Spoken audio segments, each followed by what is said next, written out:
Let's travel back in time for a second. Picture it. Denmark, 19th century. It's this nation in a state of flux, and the air itself just seems thick with these sad songs and poems about all its struggles. But hidden inside that national mood is this incredibly personal, secret story that we're about to unpack. Yeah, this is pretty much the soundtrack of the era. Poetry like this was everywhere, capturing a whole country's pain.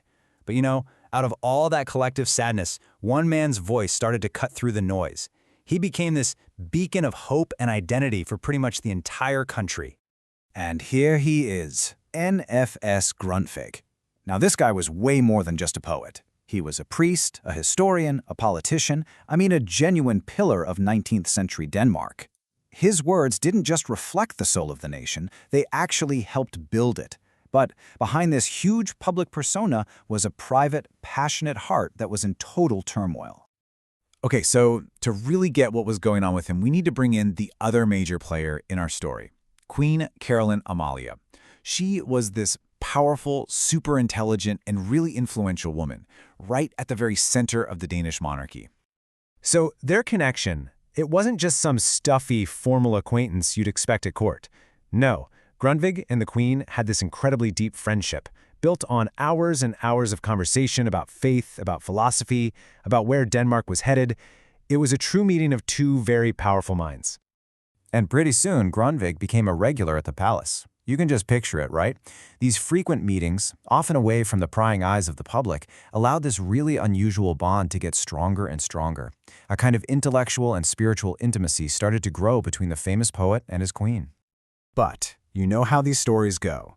Just beneath the surface of this really noble friendship, a powerful and totally forbidden emotion was starting to take root in the poet's heart. And their relationship was heading straight for a moment that was going to change absolutely everything. So you have to ask, right? Was it really just about intellectual respect? Or was something else going on? For Grundtvig, that line between admiration and, well, adoration was getting seriously blurry. And it was leading him into this really dangerous and confusing internal battle. The whole thing came to a head during something called a praggensnak, which is this specific kind of deep conversation in Danish culture where you're supposed to reveal your true self. And it was right there, in the quiet of that moment, that the truth just couldn't be held back any longer. And then, the confession. He admitted it. A confused infatuation. Just let the weight of those words sink in for a second. This is a man of God, a national icon, confessing that he's in love with the Queen of Denmark. It's huge. Now, that confession wasn't the end of the story. Oh no, it was the beginning of a massive internal crisis for Grundtvig. The second those words were out, his entire world was just thrown into absolute chaos. He was completely split in two. On one side, you've got his deep faith, his marriage, his public duty as a moral leader for the country. And on the other side, this overwhelming, impossible passion for literally the most unavailable woman in the entire kingdom. This is the textbook definition of forbidden love. In the super rigid society of the 19th century, any kind of relationship between them was just unthinkable. It went against every single rule of religion, social class, and personal duty that structured their entire lives. So what happens next? How does a queen even respond to a bombshell like that? And what does this do to the friendship that meant so much to both of them? Well, this is where Queen Caroline Amalie showed some serious class. She handled it with this incredible grace and wisdom. She didn't have him banished. She didn't cause a massive scandal. She found a way to navigate this impossibly delicate situation that preserved their connection, but it was crystal clear things could never, ever be the same.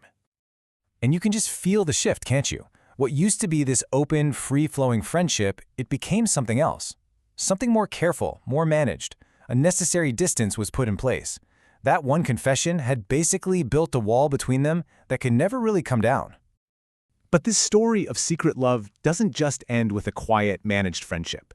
Actually, it turns out it's basically impossible to separate Grundtvig's private heartache from his enormous public legacy.